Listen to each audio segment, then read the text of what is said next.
Assalamualaikum warahmatullahi wabarakatuh. Halo guys, kembali lagi bersama saya Bobby Herian. Kali ini kita akan kembali komentari video dari Luis Prasetyo yang berjudul Si Raja Dusta, Kain Nama, Pindah Kristen lagi. Gini guys ya, sebelumnya mau komentari judul ya. Jadi gini. Jadi Luis Prasetyo ini kan katanya ajan kasih kan. Ditampar pipi kanan, kasih pipi kiri. Kasihlah musuhmu bahkan. Ini kayak nama bukan musuhnya. Entah kalau dia nggak musuh sekalipun gitu kan. Tapi faktanya dia harusnya ditampar pipi kanan, kasih pipi kiri. Ini belum ditampar pipi kanan sama Kenama. Kenama belum bahas tentang Luis ya. Kecuali saya udah bahas tentang Luis. Dia pun tidak menghina, tapi hanya membahas argumentasinya saja. Ya, tidak ngolok-olok juga. Hanya fokus argumentasi saja gitu kan. Jadi Kenama tidak seperti itu. Kenama tidak menyerang pribadi, tidak percaya, bukan menyerang pribadi, bahkan tidak mengargumentasi komentar Luis gitu. Tidak mengomentari argumentasi Luis gitu kan. Nah, tapi dia sudah menampar Kenama dengan mengatakan bahwa dia raja dusta. Dan juga ini namanya diubah jadi Kain Nama. Kain ini guys ya, itu sama kayak anjing guys. Kain kain kain gitu kan. Ini kasar sekali guys, betul. Nama orang Kain Nama diubah jadi Kain Nama. Apakah ini diajarkan di gereja Anda, Luis? Saya pengen tanya serius ini. Ya. Anda seorang Kristen yang katanya ngajarkan ajaran kasih, dan Anda seorang pendeta, tapi kelakuan Anda seperti ini. Sangat rendah sekali. Mana ajaran kasih yang Anda gembur-gemburkan itu mana? Gitu loh. Mana ajaran kasih itu? Makanya saya katakan itu hanya dogma, guys. Prakteknya sangat susah dijalankan. Tidak berjalan sama sekali prakteknya, gitu kan? Ini ajaran kasih atau ajaran setan gitu kan? Kita terus terang katakan gitu, guys. Kan tidak ajaran kasih seperti itu. Mengubah nama orang dari kain nama jadi kain nama yang mengarah kepada anjing gitu kan, kain kain kain gitu kan, juga mengatakan dia menuduh Vina sebagai raja dusta gitu, tapi bisa membuktikan. Jadi apa ya, ini saya heran nih, ini ajaran kasih itu berarti cuma hiasan saja gitu, hiasan, nggak pernah dipakai sebenarnya guys, karena nggak mungkin juga ada orang yang ditampar pikiran kasih kiri, yang ada lapor polisi, yang ada tampar balik atau lari, itu per logis. Dan sebenarnya sebagai video itu ya, ada tiga hal yang mungkin melakukan ketika tampar orang lain. Ya, alih-alih ngasih pipi kirinya ditampar pipi kanan, yang pasti dilakukan adalah tiga hal yang logis, sisa itu nggak logis. Dan logis ini sebenarnya melakukan hal yang logis, tapi kelewat batas logisnya. Ini udah logis yang negatif gitu. Orang kan kalau ditampar itu adalah lari, lapor polisi atau lomba balik. Dia tidak, dia belum tampar bahkan. Dia tuh justru selangkah lebih maju, selangkah lebih error itu guys. Jadi tetap logis, tapi logisnya ke error. Ada yang kalau yang tampar pikiran sendiri itu adalah error gitu kan, nggak masuk akal. Nah, yang masuk akal adalah lari, lapor polisi atau lomba balik. Dia melakukan hal yang logis tapi error. Jadi ada unsur logis, ada unsur error. Kalau tampar pikiran kasih pipi kan error. Kalau lari, lalu diisi atau tampar balik adalah logis. Dia logis plus error. Ya, itu apa? Belum nampar orang dari tampar dia dan kasar pula gitu kan? Itu logika berpikir guys. Assalamualaikum, selamat datang kembali di channel ini. Balik lagi kita akan meluruskan pengajaran dari Kain Ama, yang mana dia memutarbalikkan fakta tentang Kristen, seolah-olah orang Kristen ini nggak tahu apa-apa soal Kristus, karena orang Kristen nggak boleh diajarkan tentang Kristus katanya. Waduh, ini jelas ajaran yang ngaco dari Kain Ama. Apa yang disampaikan Kain Ama? Oke, kita langsung nonton aja. Oh ya, Nama pernah bilang bahwa dia tidak pernah menjelekkan agama Kristen, tapi faktanya dari video ini kita akan bahas. Dan juga dia mengatakan bahwa Jadi menyampaikan kebenaran itu harus dibedakan dengan menjelekkan. Ya, harus dibedakan. Apalagi ini ngomong tentang benar salah. Ingat ya, kita ngomongin adalah tentang benar salah. Beda, jelek itu beda. Misal gini, kamu salah narkoba, kamu salah mencuri, kamu salah merampok, perbuatan kamu salah, itu kok menjelekkan. Tapi kalau kamu kok hitam ya, itu baru menjelekkan gitu loh, walaupun fakta. Ngerti nggak? Ini sesuatu yang menyerang fisik, yang ibaratnya itu memang suatu hal yang apa ibaratnya ya, memang suatu hal yang bukan salah dia lagi. Anda hitam, ini bukan salah dia.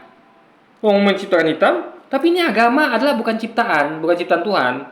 Kita bisa milih, kita bisa membuat dogma, gitu, ngerti nggak? Kita bisa milih dogma. Ini adalah suatu pilihan. Jadi beda dengan suatu takdir ya. Jadi kalau kita, dia samakan misalnya kayak ada orang kita kata bahwa, ih kamu jelek kali ya, kamu hitam, kamu kok jerawatan, itu baru bukan salah dia. Itu memang ciptaannya begitu. ciptaan Tuhan. Tapi kalau dogma itu adalah ciptaan manusia yang diambil dari rumusan ya kitab suci itu kan, atau hadis atau apapun itu. Nah, dogma itu adalah suatu hal yang benar salah itu nggak bisa dikatakan menjelekkan, karena ini ngomong bukan tentang suatu hal yang takdir gitu guys, yang nggak bisa kita ubah. Bisa kita ubah, ada bisa ngubah dogma nggak bisa, dogma bisa diubah, ada bisa dipilih juga gitu. Ini dogma itu bukan suatu hal yang baku, dogma adalah suatu yang bisa berdebatkan. Tapi kalau misalnya hitam ciptaan Tuhan tuh bisa diperdebatkan, karena dia mau apa lagi, dia bisa dia ubah dirinya menjadi putih, kecuali kalau pakai suntik ya, tapi aslinya memang begitu. Itu jadi suatu yang sudah tertuang ciptaan itu bisa kita ubah, tapi agama bisa kita ubah, dogma bisa kita ubah gitu, bukan agama ya, dogma bisa kita ubah, karena dogma itu adalah rumusan dari Alkitab, kitab suci, Al-Quran, hadis, Alkitab atau Taurat atau Injil guys, itu lagi berikutnya. Tunggal. Katanya tidak bisa mematahkan argumentasinya, makanya serang pribadi. Bos, argumentasimu hari ini saya akan patahkan. Iya, betul. Jadi nggak bisa bahas argumentasi, dia komentar argumentasi dia bilang pribadi. Kayak nama-namanya diganti jadi kain nama lah. Dikatakan dia adalah pribadi yang suka nipu lah. Dikatakan bahwa dia adalah begini-begitu lah. Jadi, mainnya sudah pribadi guys. Sementara kita tidak pernah nyerang pribadi Louis gitu kan. Mau dia pendeta kayak mau apa kita nggak peduli gitu. Ini mereka ini sudah kehabisan argumentasi sehingga nyerang pribadi. Itu nggak baik ya. Dan itu tidak mungkin merupakan ajaran kasih. Itu pastilah ajaran setan guys. Kalau begitu logika pikirnya kan. Dirimu juga layak untuk dibongkar karena tipuanmu yang ngaku mantan pendeta kuliah di Israel yang ternyata hanya omong kosong. Kita nonton videomu ya. Kain nama Itu yang ditamakan dengan pribadi. Ya. Contoh, kita lagi debat nih, apakah mencuri itu benar atau salah? Tiba-tiba ada perampok ngomong, mencuri itu salah atau dia. Anda bilang kan, kamu pencuri loh, kamu salah loh argumentasi kamu itu. Oh, nggak nyambung. Argumentasinya benar, mencuri itu salah. Apa hubungan dengan pribadinya? Lalu ada ustadz yang bilang bahwa mencuri itu, atau berita bilang bahwa mencuri itu nggak apa-apa sekali. Itu argumentasi salah. Jadi, ini sudah pada taraf seperti itu guys logikanya. Ya, dia mainnya ke pribadi gitu, bukan lagi argumentasi. Itu parah di situ guys logika pikirnya kan. kain nama kita lihat videomu. Mana nih kain nama nih? Oke, ini dia. Salah kaprah juga kepada tersayang Kristen dan Katolik ini apa? Kristus. Yang selama ini gelar yang ternyata salah kaprah juga kepada saudaraku tersayang Kristen dan Katolik ini apa? Kristus. Yang selama ini tahu gelar Kristus itu kan gelar namanya Yesus. Gelarnya Kristus. Artinya apa Kristus? Kristus artinya Maha Kudus. Salah. Nggak ada yang kasih tahu. Nggak, emang kamu nggak bakalan disalahkan orang. Karena memang tidak pernah diajarkan, dan kalau bisa jangan sampai diajarkan. Parah nggak tuh? Kenapa itu? Karena Kristus artinya Nabi.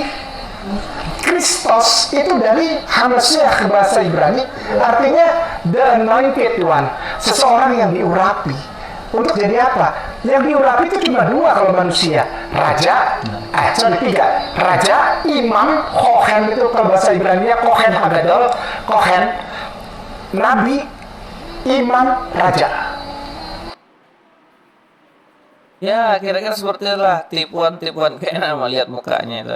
Kain nama penuh dengan dusta. Jadi nama membandingkan sesuatu yang lazim pada waktu itu.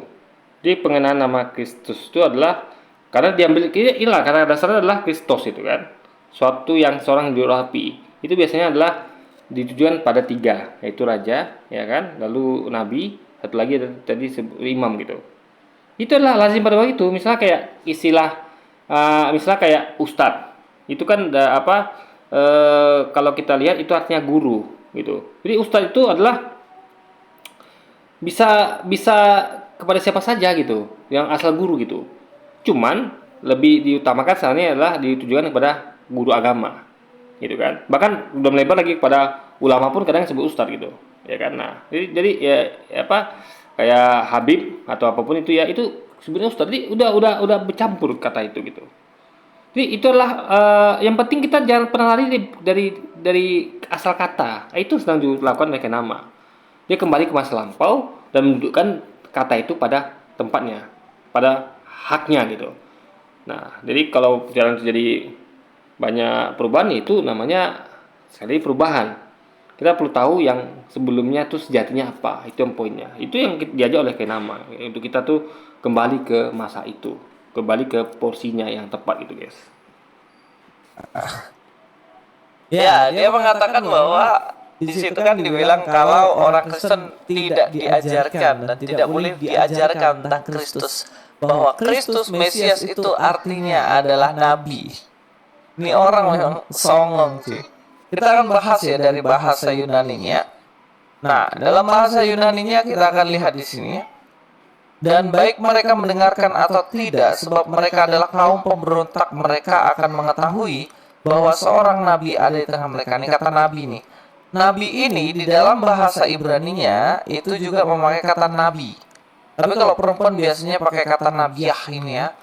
Ini kecil banget, tapi mudah-mudahan teman-teman bisa lihat. Dan di dalam bahasa Yunaninya itu memakai kata profetes. Jadi begini, ada kata yang memang itu, ada yang kata yang namanya sama. Ngerti ya? Contoh, ya ustadz tadi. Atau lainnya adalah guru, ada lagi yang ulama, ada lagi macam-macam. Ngerti ya? Atau misalnya kayak Rasul aja, itu beda. Dalam Islam Rasul adalah lebih tinggi pada Nabi. Tapi bagi mereka Rasul adalah di bawah Nabi bahkan, di bawah Yesus posisi Rasul. Jadi ada satu kata yang itu banyak sekali ya ini ya. Ngerti ya maksudnya ya? Jadi ini hal yang biasa gitu guys. Cuman masalahnya Lucy nggak paham bahwa ya dia pengennya dia tuh taunya hanya harus kata nabi ya nabi gitu, nggak boleh ada kata-kata kayak diurapi jadi nabi, nggak bisa gitu logika dia berpikirkan, nggak, soalnya nggak begitu Luis. Ada peranan kata yang selain nabi yang sama dengan nabi artinya gitu loh, itu harus dipahami. Nah masalah lagi kalau Yesus Kristus adalah nabi, berarti kan nabi Yesus, artinya kan itu sudah label yang udah ini nabi gitu. Jadi kalau sudah label lebih melekat, gimana Anda bilang dia Tuhan lagi? Kok masih mau double jabatan itu? Ya kan, udah nabi Tuhan lagi. Kita tahu nabi itu yang diutus, Tuhan yang mengutus. Ini jabatan kok double? Dia yang mengutus, jadi dia diutus. Kan masuk akal, guys. Kita memisahkan jelas-jelas di Islam. Nabi ya nabi, Tuhan ya Tuhan. Maka kalau ada title Nabi Muhammad, tidak mungkin Tuhan Muhammad, tidak mungkin. Nabi ya nabi, selamanya di nabi, nggak pernah di Tuhan. Itulah konsistensi dan logika Islam. Konsisten dan memang akurat. Memang menempatkan suatu pada porsinya, kedudukannya tidak seperti mereka. Yang kalau Yesus Kristus adalah Yesus yang dirupi adalah kata lainnya adalah yang antara tiga dia juga raja, imam atau nabi, ya. Lalu mereka paksakan itu bahwa ya Kristus itu adalah yang diurapi sajalah gitu. Mereka tidak mau pakai istilah yang raja, imam atau nabi gitu. Mereka maunya nabi itu ya ini, yaitu prophet atau nabi juga dalam bahasa itu ya. Jadi mereka tuh tidak mau. Mereka dalam hal ini demi dogmanya mereka pilih satu yang kaku, baku gitu. Padahal kita tahu ini nggak seperti itu mainnya. Ya. Jadi makanya kita bisa lihat bahwa demi dogma mereka tuh mengunci di situ. Jadi ada bagian mereka kunci, ada bagian mereka buka. Makanya kayak masalah ketuhanan Yesus mereka buka seluruhnya. Mereka ambil semua yang dalil-dalil yang mengatakan Yesus Tuhan gitu kan. Bukan dari sisi Yesus tapi dari sisi orang lain. Mereka ambil semuanya gitu. Walaupun berkontradiksi gitu kan dengan kata Yesus. Mereka buka kunci-kunci itu. Tapi di sini mereka kunci dengan kata nabi. Tidak boleh diganti dengan yang dirapi atau Kristus, nggak boleh. Harus nabi dalam bahasa Ibrani dan profet bahasa Inggrisnya. Itu masalah di situ guys. Itulah dogma. Demi dogma semua bisa setel. Mana yang sesuai dogma kita kunci, harus kunci deh demi dogma. Yang bisa dibuka harus dibuka deh demi dogma. Itu masalah di situ guys. Merubah-rubah setelan demi dogma itu masalah di situ ya kan. Yunaninya itu memakai kata profetes, jadi bukan memakai kata yang tadi Kristos. Ini adalah sebuah kekeliruan yang Kainam sampaikan. Dia mungkin pikir ya orang umat sebelah kan nggak tahu juga bahasa Yunani, nggak tahu juga bahasa Ibrani, jadi bisa dibodoh-bodohin gitu kan. Ya karena kan udah dibilang sama dia menyampaikan arti Kristus itu adalah Kristos, bahasa Kristos yaitu yang diurapi. Ini bisa dikenakan untuk raja, imam, atau nabi, gitu loh guys. Itu jelas sekali itu loh. Dia memberikan suatu ilmu yang perlu diketahui oleh teman-teman semua gitu kan. Itu baik sekali gitu, ya kan. Ya karena memang taunya menghafal, tidak mengerti, dan juga kayak gini nih kejadian. Nah, dia ngerti. Menghafal itu tandanya lebih kuat mengerti dibanding tidak hafal. Ya, Anda Cici orang mengerti adalah orang yang hafal awalnya, kebanyakan begitu. Contoh, Anda bagaimana mengerti instrumen pesawat kalau Anda seorang pilot kalau Anda tidak hafal? Pilot yang hafal itu lebih gampang mengerti. Contoh, pilot itu ya guys ya, saking hafalnya dia tuh ketika masuk kokpit, dia sudah tahu tuh tombol apa yang ditekan. Hafal dia posisinya, fungsi hafal dia semua. Dia mengerti dia, kenapa harus tekan tombol ini? Tombol ini posisi di mana? Ngerti dia. Kalau pesawatnya turbulensi atau ada masalah, apa yang harus ditekan? Tabelnya atasnya dia hafal dan mengerti. Orang nggak hafal bahaya. Gimana bisa seorang pilot, ada pilot yang nggak hafal nih. Dia mengerti misalnya, dia tahu kalau misalnya kalau pesawat itu mau arahnya berubah, dia harus dia ngerti harus satu stabilkan ekornya misalnya. Tapi dia nggak tahu, dia nggak apa-apa dari mana instrumennya. Kacau nggak tuh? Kacau. Jadi sebelum Anda mengerti, Anda harus hafal dulu. Itu lebih bagus. Contoh kayak peraturan perusahaan, ya. Anda bilang mengerti ya peraturan perusahaan, tapi Anda tidak hafal. Contoh, tidak boleh terlambat absen lebih 3 kali dalam sebulan, itu adalah hukuman dipecat. Ya, sama dengan mengundurkan diri. Anda nggak hafal itu. Anda katakan paham. Gimana bisa melaksanakan Anda? Anda aja tidak hafal. Karena kalau Anda tahu berarti Anda hafal gitu kan? Berarti Anda itu kan ada tahu ada tidak tahu, ada peraturan perusahaan yang mengatakan bahwa 3 kali alfa itu adalah mengundurkan diri, nggak mengundurkan diri, dipecat gitu kan? Anda tidak hafal. Lalu bagaimana Anda mengerti? Contoh Pancasila. Anda tidak hafal Pancasila, Anda bisa mengerti. Misalnya sila pertama adalah ketuhanan Maha Esa. Anda nggak hafal itu, bukan Anda bisa menjelaskan sesuatu yang tidak Anda hafal. Makanya orang-orangnya, kayak saya hafal Pancasila, ketuhanan Maha Esa. Nah, itu lebih gampang saya jelaskan, karena saya tahu katanya. Misalnya saya hafal 5 mobil terbaik, urutan 5 mobil terbaik, misalnya mobil A, B, C, D, E. Dengan tahu mobil A, B, C, saya bisa jelaskan, karena saya tahu mobilnya. Mobil ini begini. Tapi saya nggak hafal. Coba saya tanya nih, coba kamu mengerti nggak 5 mobil terbaik tahun ini? Mobil apa saja ya? Anda sih tidak hafal mobil apa saja. Gimana mau menjelaskan? Apa yang mau jelaskan gitu loh? Makanya kunci sebelum mengerti, hafal dulu. Yang simple, saya sebutkan simple ya. Apa yang rumit? Yang simple. Coba misalnya. Anda mengerti nggak karakteristik kelima Presiden Indonesia? Yang pernah memimpin Indonesia? Bisa nggak jawab? Kalau Anda tidak hafal? Nggak bisa. Anda akan timbul pada pertanyaan pertama, siapa aja Presiden Indonesia ya? Itu ya Anda belum bisa jawab karena tidak hafal. Apalagi untuk menjelaskan karakter mereka. Tapi orang yang hafal kan, Presiden pertama Soekarno saya hafal, kedua Soeharto, ketiga misalnya itu siapa ya, saya lupa juga guys. Adalah Gus Dur ya kalau salah ya. Lalu lalu setelah itu B.J. Habibie, Gus Dur, Megawati. Nah, dengan hafal kita bisa jelaskan karakteristiknya. Soeharto itu orangnya begini, Soekarno orangnya begini. Tapi kalau coba Anda tidak hafal, Anda alih-alih menjelaskan karakteristiknya, Anda akan bertanya dulu, siapa aja ya 5 presiden yang pernah memimpin Indonesia?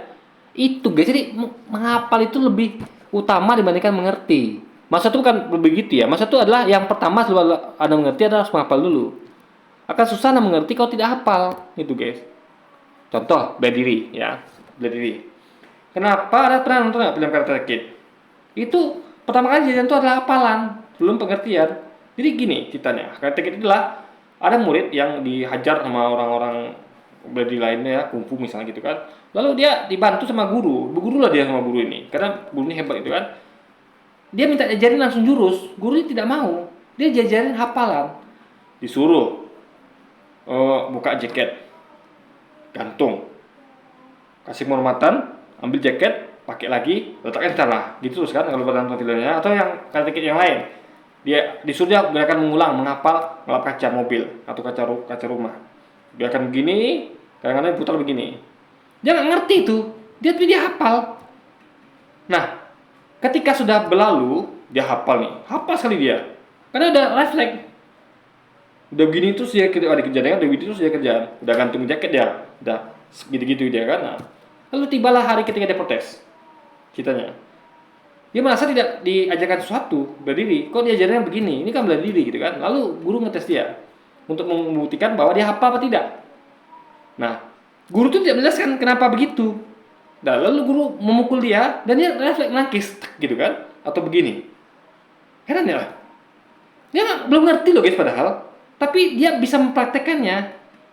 Jadi di dalam belum mengertian dia bisa mengerti gitu loh. Itu hebatnya hafalan. Keluar langsung. Beda dengan orang yang tidak diajarkan gitu, nggak punya refleks, nggak punya kebiasaan. Ya, kamu nangisnya begini ya, belum tentu ketika dipraktekkan dia bisa keluar itu kan. Ngerti nggak maksudnya? Jadi hafalan tuh adalah yang utama sebelum mengerti. Itu yang dimaksud Lewis. Berdiri apapun itu ya, itu jadikan hafalan dulu. Makanya Anda tahu kunci hafalan itu apa? Ulang-ulang. Hafalan adalah pengulangan. Berdiri adalah pengulangan. Ya, pukulan, atau gini, atau apapun itu. Diulang terus sampai bosan. Terus menerus itu terus. Udah hafal, boleh kasih tahu. Oh, ini adalah digunakan untuk memukul. Ini untuk menangkis. Nggak dari awal diajarkan. Ini tangkisan begini ya. Nanti setelah begini kamu begini ya. Atau begini ya. Nggak gitu. Digerakkan dulu diulang, ya kan? Gerakan diulang. Jadi inilah suatu hal yang penting dipahami. Jangan pernah meremehkan hafalan. Karena hafalan adalah kunci pengertian. Nah, contoh kayak istri Anda, pasangan Anda. Kalau Anda mungkin suka maksiat, mungkin bilangnya pacar gitu kan. Kalau saya tidak mau, saya istri. Karena saya tidak suka maksiat, guys. Nah, istri kita, sebelum kita mengerti dia, kita harus hafal sifat dia. Oh, dia ini kalau kita beginikan dia begini. Kalau dia beginikan dia begitu. Kita harus hafal dulu. Nanti kita bisa baca polanya. Oh, ternyata sifatnya begini. Oh, kita bisa mengerti dia. Kalau kita tidak hafal sifatnya, kita nggak bisa mengerti dia. Bingung kita. Kan tidak ada pola bisa kita gambar gitu, guys. Jadi dengan hafal kita bisa gambar. Oh, dia kalau begini kan begini. Kalau dia belakang begini dia begini. Kita gambar polanya, kita bisa mengerti. Kalau tidak hafal gimana bisa menggambar pola gitu loh. Jadi makanya saya katakan jangan pernah meremehkan hafalan gitu loh. Justru karena Anda tidak pernah menghafal itu makanya kacau. Anda mereka ada seorang yang tidak hafal Pancasila, gimana dia mau mempraktikkan Pancasila? Gimana dia mengerti Pancasila? Nggak mungkin. Kalau dia jadi pengertian dia, tapi dia lupa habis itu kan? Ya lupa. Tapi orang hafal akan ingat selamanya. Karena emang dia hafal, diulang-ulang terus. Ya. Intinya adalah hafalan itu adalah penting sekali dalam kehidupan. Anda tidak mungkin jadi pilot kalau Anda tidak hafal ya dan mengerti instrumen. Gak cukup hanya mengerti, harus hafal juga. Gak ada pilot yang cuma mengerti instrumen, gak ada. Dia pasti juga hafal. Hafal posisinya, letaknya, sama kayak supir. Hafal dia dimana letak gigi mundur, gas dan segala macam hafal dia dan dia mengerti. Ini butuh dua hal untuk pintar, yaitu hafalan dan pengertian. Gak bisa ngerti aja, nanti ada lupa. Gitu loh. Gimana mau praktekkan sesuatu yang tidak hafal gitu, guys. Itu lagi pikirnya ya. Memang taunya cuma sebatas itu, taunya hanya sebatas dengerin ustadz yang dipikir benar, padahal enggak. Ingat ya. Salah, kita tidak begitu. Kita mempertanyakan dogma. Ustadz pun ngomong kita pertanyakan, dogmanya benar apa tidak. Kalau mereka tidak, guys. Mereka saya bilang tadi, mereka kan setel itu. Demi dogma, yang ini mereka buat kaku. Pokoknya harus nabi, harus profet. Yang lain tidak bisa, di luar itu nggak bisa jadi nabi. Jadi mereka tuh mengunci di situ, demi dogma. Tapi sisi lain demi ketuhanan Yesus mereka pakai dalil yang Bapa Putra Roh Kudus lah apalah gitu. Jadi itulah berbahaya itu. Jadi mereka tuh yang seperti itu cuma mereka percaya begitu saja dengan dogmanya tanpa mempertanyakan. Kita kritis, kita pertanyakan itu, gitu kan? Gak seperti mereka, guys. Kristus atau Yesus itu dalam bahasa Yunani-nya Kristos, dalam bahasa Ibrani-nya Mesias. Ini berbeda dengan kata nabi. Nabi itu dalam bahasa Yunani memakai kata profetes. Profetes dalam bahasa Ibrani nabi. Atau juga bisa kalau perempuan nabiah. Jadi kayak nama itu sedang ngomong tentang arti lain dari nabi. Nabi juga artinya apa? Utusan Tuhan. Bukan utusan ya. Utusan itu banyak. Utusan manusia, tapi utusan Tuhan itu nabi. Jadi kalau ada kata utusan Tuhan, itu adalah nabi juga gitu. Janganlah bilang utusan Tuhan bukan nabi. Itu loh gue pikir ya. Kalau kan tidak. Utusan Tuhan ya beda lagi, bukan nabi. Itu nabi juga gitu loh, ya kan? Gimana sih Anda nih, Luis? Kata nabi atau nabiah, itu namanya nabi. Jadi apa yang dikatakan kayak nama ini jelas bohong. Kebohongannya dia juga mengatakan bahwa orang Kristen tidak boleh diajarkan tentang Kristus. Doa aneh kamu. Bukan dia boleh diajarkan tentang Kristus. Tidak boleh diajarkan bahwa Kristus adalah nabi. Itu masalahnya, guys. Bahwa tiga di antara itu adalah termasuk nabi, raja dan imam. Yang dijadikan adalah, jadi makanya kan itu betul tuh ketika dengan nama. Jadi Louis tuh menganggap Kristus itu bukan nabi, tapi kata lain gitu guys. Ya, dia tidak mau di Kristus itu diartikan sebagai nabi, karena nabi itu bagi dia adalah profet. Dia terlalu kaku dalam hal ini guys. Sama kayak nabi ya nabi, nggak boleh diartikan sebagai utusan Tuhan. Itu masalahnya guys. Kamu, semua orang Kristen juga tahu Kristus itu Mesias yang diurapi. Tahu. Kita akan lihat dalam bagian lainnya. Ya tapi seperti itu saja. Tapi yang diurapi itu adalah 3 pada waktu itu, yaitu raja, ya imam dan nabi guys. Itu poinnya. Ya. Kita lihat dalam bagian lain, ya, di dalam Kisah Para Rasul. Tapi dengan jalan demikian, Allah telah menggenapi apa yang telah difirmankannya dahulu dengan perantaraan nabi-nabinya, yaitu bahwa Mesias yang diutusnya harus menderita. Nah, tadi Jadi Mesias itu diutusnya, artinya ada yang mengutus. Mesias itu hanya diutus. Berarti ada dua oknum di sini. Yang mengutus yaitu dia, dan yang diutusnya yaitu Mesias, yaitu Yesus guys. Dua oknum di sini jelas. Dua oknum berbeda, nggak satu guys. Satu yang mengutus, satu yang diutus gitu kan. kata di sini ini disambungkan antara profeton, atein, ton, kriston, auto, eplerosen, autos. Nah, eplerosen ini kalau kita lihat di sini memakai kata ini untuk menunjukkan bahwa Karena kan Yesus itu sering dianalogikan jauh dari nabi. Yang kata sebagai adalah Kristus, yang diartikan bukan nabi. Mesias juga diartikan bukan nabi. Jadi jauhkan dari kata nabi itu sendiri gitu loh. Padahal arti lainnya adalah nabi. Ngerti nggak? Ada segitu beberapa ayat yang mengatakan Yesus itu nabi, tapi jangan mereka pakai demi dogma. Ya, mereka pakai adalah itu di Kristus, Mesias. Padahal arti lainnya juga nabi juga gitu. Ya kan? ya. Dan kalau kita lihat di sini bagaimana profetes yang disampaikan oleh para nabi-nabi bahwa Kristus di sini ya. Kristuslah Mesias ini yang harus menggenapi. Penggenapan dalam apa? Dalam penderitaannya, atau ditentukan tidak hanya untuk menjadi raja, tetapi adalah penderitaan. Makanya kalau kita lihat di sini dalam bagian ini ya, dalam bagian pasal yang keempat juga ini, pasal 4. Di Yesaya 42 ayat pertama itu sebenarnya penggenapannya. Dibilang sini ya. Lihat itu hambaku yang kupegang, orang pilihanku yang kepadanya aku berkenan. Aku telah menaruh rohku ke atasnya, supaya ia menyatakan hukum kepada bangsa-bangsa. Di ayat yang kedua, ia tidak akan berteriak atau menyaringkan suara atau mendengar suaranya di jalan. Ayat 3, bulu yang patah terbelah tidak akan diputuskannya, dan sumbu yang pudar nyalanya tidak akan dipadamkannya, tapi dengan setia ia akan menyatakan hukum. Nah, ini kalau teman-teman baca semuanya di sini, ini adalah nubuatan tentang Mesias, seorang yang dipilihnya dan ini digenapi dalam Yesus Kristus. Mesias. Mesias itu sebenarnya tidak hanya berbicara mengenai kalau dibilang yang dipilih tadi ternyata dia adalah seorang nabi. Tidak. Karena Mesias itu dalam arti yang dipahami oleh orang Yahudi juga itu memiliki tujuan seperti ini. Dia akan melahirkan anak laki-laki dan kau akan menamakan Yesus karena dialah yang akan menyelamatkan umatnya dari. Jadinya kata-kata nabi itu dijauhkan. Meskipun itu adalah kata-kata yang memang disematkan. Ngerti ya? Ibaratnya label-label itu yang kira-kira yang mendelegitimasi ketuhanan Yesus itu mereka jauhkan. Ya, mereka tidak pakai. Itu masalahnya, guys. Jadi tujuan Mesias ini menyelamatkan umatnya dari dosa mereka. Dia adalah Kristus. Mesias itu mencakup Mesias atau orang yang diurapi. Itu mencakup sebenarnya kalau boleh dibilang 4 hal. Pertama, dia nabi. Sebenarnya yang dikatakan kayak nama ya, dia nabi, tapi nggak cukup hanya di nabi. Informasi yang sepotong itu bisa menyesatkan ya. Bukan itu masalahnya, itu kalian kesampingkan. Yang kalian sebut itu adalah yang 3 lainnya. Itu masalah situ, guys. Ya. Jadi suatu hal, jadi itu yang masukin nama tuh, misalnya contoh mobil itu ada 3, ada 4 lah misalnya mobil itu ada 3.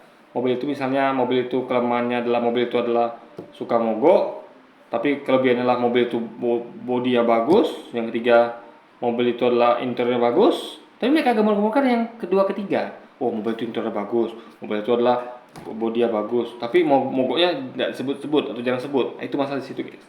Nggak. Jadi demi dogma bahwa mobil itu harus bagus, makanya yang mogoknya itu dikesampingkan. Jadi kalau orang bertanya baru, iya mobil ini mogok, iya mobil ini memang mogok. Tapi kan bodinya bagus, itu bagus gitu. Jadi kalau nggak sebut mereka nggak nyebut gitu loh.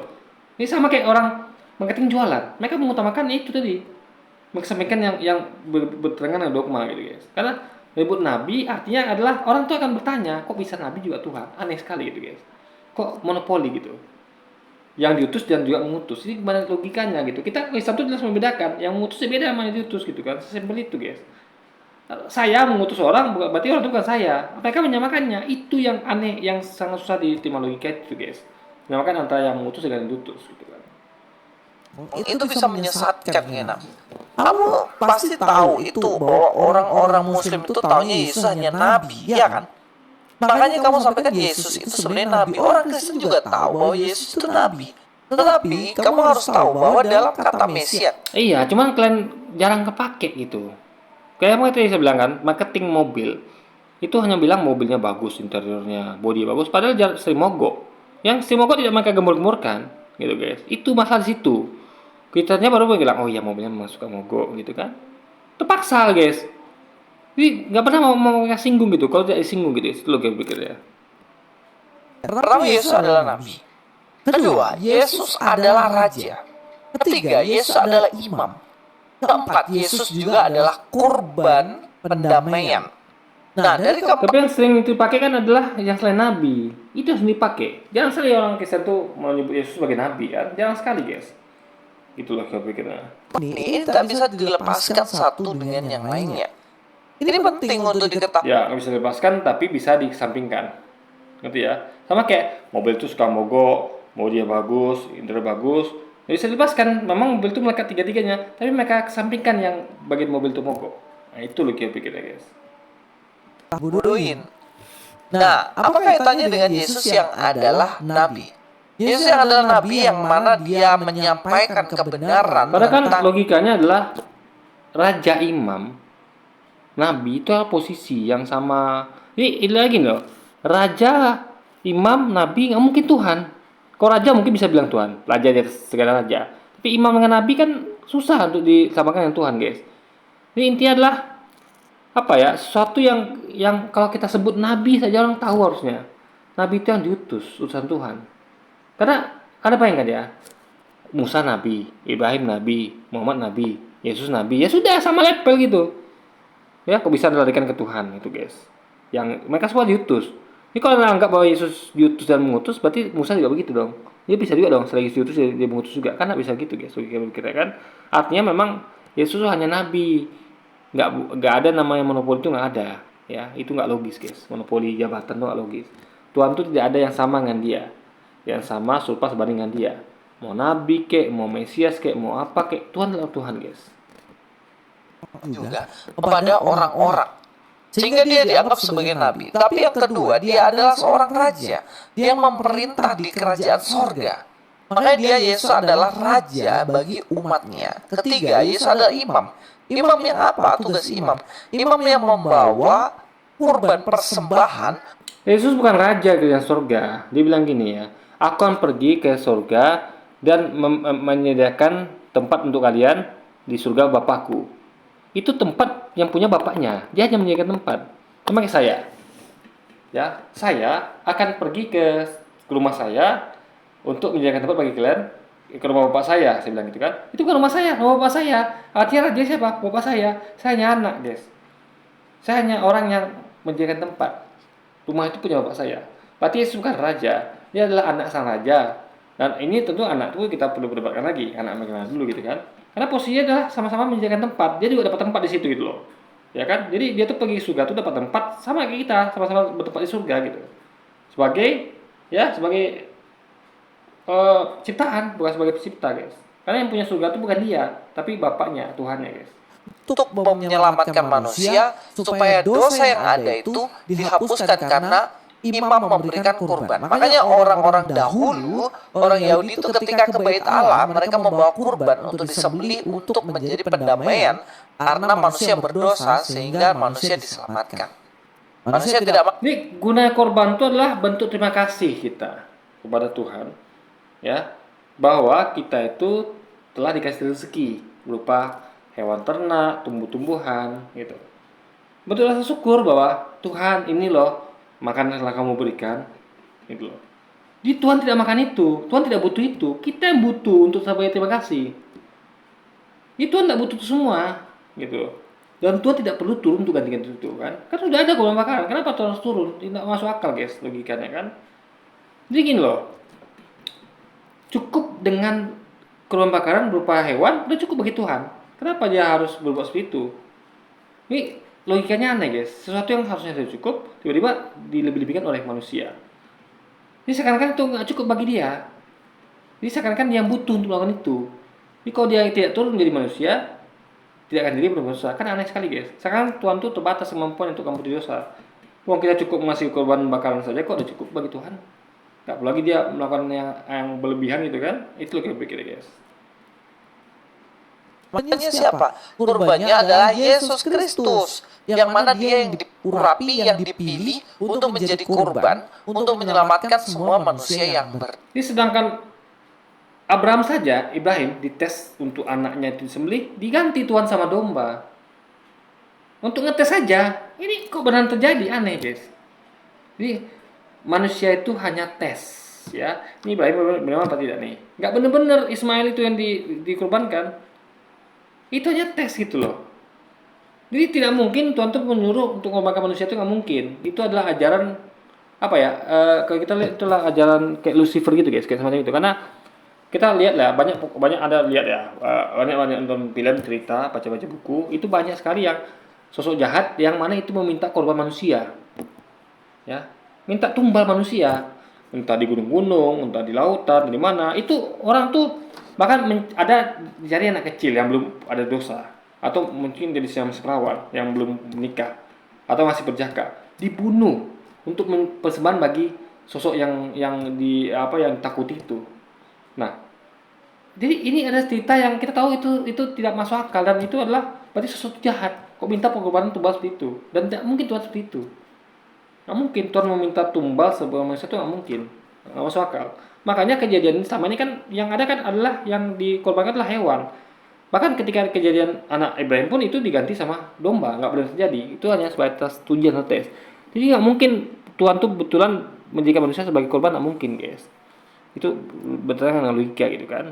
Karena manusia itu adalah ada tahu bahkan apa ciptaan Tuhan tuh yang tertinggi gitu. Kita ini adalah pengelola bumi. Kita tuh adalah yang yang ditinggikan gitu loh, ya kan? Maka kita harus diberi akal. Jadi nggak mungkin Tuhan tuh ngorban kita, nggak mungkin guys. Itu kecuali kita betul-betul jahat gitu kan. Itu bukan berikutnya. Ya, jadi empat hal ini penting untuk kita pahami untuk mengerti tentang Mesias. Lalu, apakah ini tidak diajarkan pada orang Kristen? Oh, Anda salah. Ini justru diajarkan kepada orang-orang Kristen sebagai dasar iman Kristen. Jadi kami memahami tentang Kristus ya secara menyeluruh seperti itu karena yang disampaikan itu jarang sekali sebagai nabi itu. Kita dengar seringnya Kristus itu yang Mesias, yang diurapi, raja. Itu saja guys. Itu yang sering disampaikan. Nabinya jarang sampaikan, bahkan hampir tidak ada gitu loh. Kecuali kayak gini ya, baru dibahas tulis. Kok tidak dibahas dia? Cuma ada orang sering dengar ya, apa sih Kristus adalah yang diurapi oleh raja. Itu Tuhan. Nabinya jarang sampaikan. Seperti tenggelam gitu. Kayak marketing bilang, mobil ini bagus. Dia mau interiornya bagus, bodinya bagus. Tapi mogoknya disampingkan. Itu yang terjadi guys. Oke, jadi mungkin sekian dulu aja video kita kali ini dan sampai jumpa lagi di video selanjutnya. Wassalamualaikum warahmatullahi wabarakatuh guys.